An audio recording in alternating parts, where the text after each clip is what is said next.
Everyone, navigation के topic को या राउटिंग के टॉपिक को आगे बढ़ाते हुए हम अपनी नैव लिंक के बारे में आज जानकारी लेने वाले हैं। यहाँ पर देखो, नैव लिंक के बारे में जानकारी लेने से पहले बहुत सारी चीज़ें हैं एंकर टैग के बारे में और लिंक के टैग के बारे में, जिसको आपको समझना ज़रूरी है, जिसके डिमेरिट्स के हिसाब से नैव लिंक को बनाया गया है।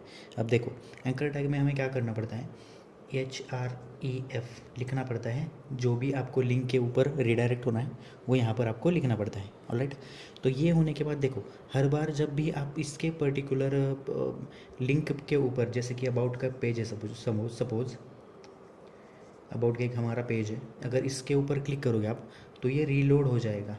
ओके, ऊपर अगर आपको ब्राउज़र के ऊपर आपको रीलोड का ऑप्शन होता है, वो रीलोड हो जाएगा। ये हर बार आपका जो डेटा सेव किया है आपने वो सारा चला जाएगा, ये हर बार रीलोड हो जाएगा। तो इसका ये डिमेरिट, ये था डिमेरिट। तो इसको कैंसिल करवाने के लिए हमारे पास लिंक दी गई है उन्होंने। तो लिंक क्या करती है, to as a parameter get करती है। उसके अंदर आप कोई भी पेज लिख सकते हो, जैसे कि यहाँ पर मैंने अबाउट का पेज लिखा है, तो वहाँ पर आप रीडायरेक्ट हो जाते हो। ऑलराइट, ये पेज क्या होता है, ये आपको अबाउट की लिंक देता है। जब भी आप इस पर क्लिक करोगे, विदाउट पेज रीलोड, ये पेज रीलोड नहीं होगा।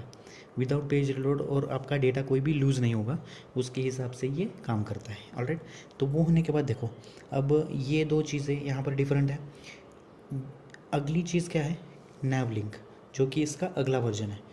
ओके, तो इसमें क्या किया है, इसके चेंज क्या किया है, आपके पास हेडर होता है, उसके अंदर बहुत सारे टैग्स होते हैं या बटन्स होते हैं, जिसके ऊपर क्लिक करके आप उस पर रिडायरेक्ट कर सकते हो। जैसे कि यहाँ पर आपका लोगो हो गया, home, about, contact, login. Okay, यहाँ पर लॉगिन का बटन है, तो ये बटन्स होते हैं। तो आपके पास अभी आप कहाँ पर हो, अभी आप सपोज़ कि होम पेज पर हो। ओके, आप सपोज़ आप यहाँ पर होम पेज पर हो, तो आपको यहाँ क्या करना है, अंडरलाइन एक करवानी है और इसका रेड कलर देना है। ओके, इसका कलर देना है आपको रेड। जब भी आप इसके ऊपर हो, मीन्स इस पेज पे हो, तब आपको इसकी CSS चेंज करवानी है, इसके अंदर कोई भी चेंजेस करवाने हैं। इसके लिए ये नैवलिंक का यूज़ होता है। एडिशनल डिटेल्स उसकी बढ़ानी हो आपके लिए तो इसका यूज़ होता है। अब देखो, यहाँ पर जब भी मैं होम पे हूँ तो ये प्रॉपर्टी को ट्रू कर देगा और आपकी CSS की प्रॉपर्टीज़ इस होम के बटन पे लगा देगा।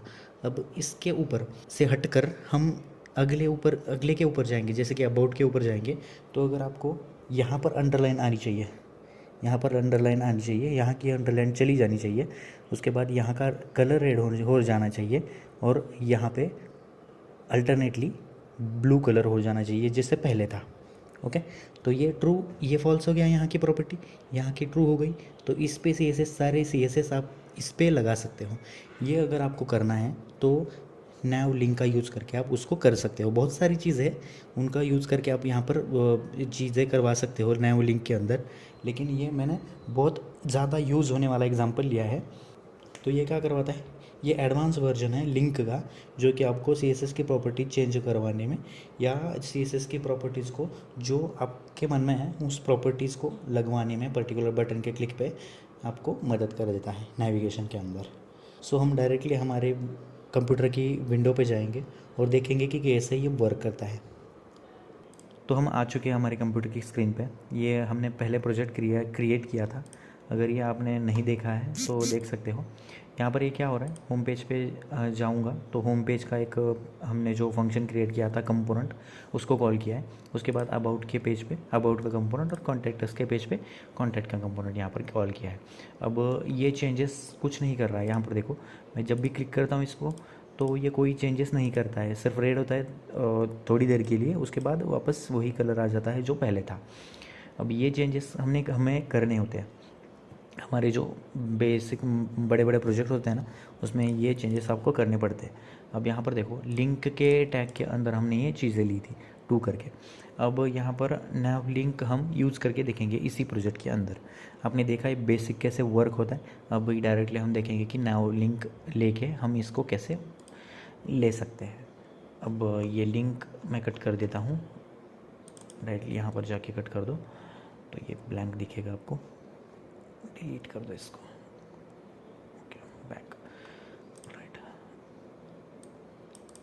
ये चीज़ें आपको बदलने की ज़रूरत नहीं है, अभी के लिए रुको।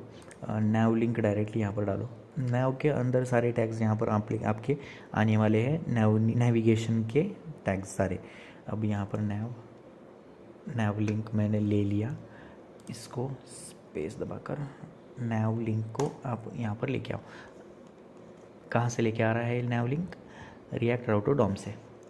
तो वो ऐड हो गया, इसको डिलीट करो, जो भी एक्सेसिव आते हैं सेव कर दो इसको।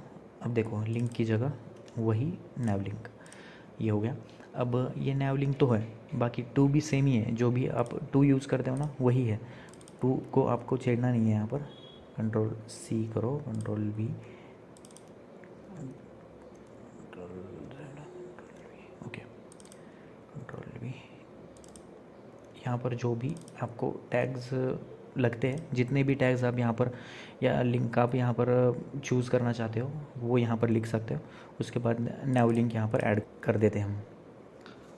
अब ये हो गया, जो भी नेविगेशन के लिए लिंक चाहिए थी हमारे को वो सारे लिंक्स यहाँ पर आ गए हैं। अभी इसकी CSS की प्रॉपर्टीज़ अगर आपको चेंज करनी है तो वो कैसे कर सकते हो वो यहाँ पर देखेंगे। टू के बाद मैं और एक पैरामीटर यहाँ पर ऐड कर देता हूँ। पैरामीटर का नाम क्लास नेम इक्वल्स टू, हम यहाँ पर एक क्लास का नाम डालेंगे। उसके पहले नहीं, क्लास का नाम हम बाद में डालेंगे, लेकिन अगर इज़ एक्टिव है वो तो कौन सी दिखानी है और इज़ एक्टिव नहीं है तो कौन सी दिखानी है वो देखेंगे। अब ओपन क्लोज कर्ली ब्रेसेस, उसके अंदर सर्कुलर ब्रेसेस, यहाँ पर कंडीशन आएगी इज़ एक्टिव। ओके, तो कंडीशन यहाँ पर क्या आ रही है? इज़ एक्टिव कंडीशन आ रही है। Equals to arrow function, arrow function के बाद हम इज़ एक्टिव अगर ट्रू है, ये चीज़ अगर ट्रू है तो टर्नरी ऑपरेटर मैंने बताया था कैसे टर्नरी ऑपरेटर वर्क करता है। तो हम यहाँ पर एक क्लास क्रिएट करेंगे, जो भी CSS का क्लास होने वाला है वो यहाँ पर ऐड कर देंगे। अब वो क्या होने वाला है? Active link. Okay, active link. उसके बाद जो ये ट्रू ये फॉल्स हो गया तो यहाँ पर नैव लिंक। ओके, एक्टिव लिंक और नैव लिंक, यहाँ पर एक मैं स्पेस दे दूँगा, डिलीट लिंक। ओके, तो ये दो नाम मैंने क्रिएट किए हैं जो भी क्लास है। अगर ये एक्टिव हुआ तो टर्नरी ऑपरेटर के हिसाब से कौन सा वर्क करना चाहिए? एक्टिव लिंक नाम का। अगर ये फॉल्स है तो ये क्या होने वाला है? ये पर्टिकुलर क्लास एग्जीक्यूट होने वाला है। अब देखो होम के पेज पे हमने ये किया। अब हम क्या करेंगे, ये जो दो क्लास हैं वो पहले क्रिएट कर देंगे। अब ये क्लास कहाँ पर क्रिएट करेंगे हम? जहाँ पर हमारा app.css का इसकी प्रॉपर्टीज़ आ रही है उसको देखो। app.css कहाँ है? इस यहाँ पर।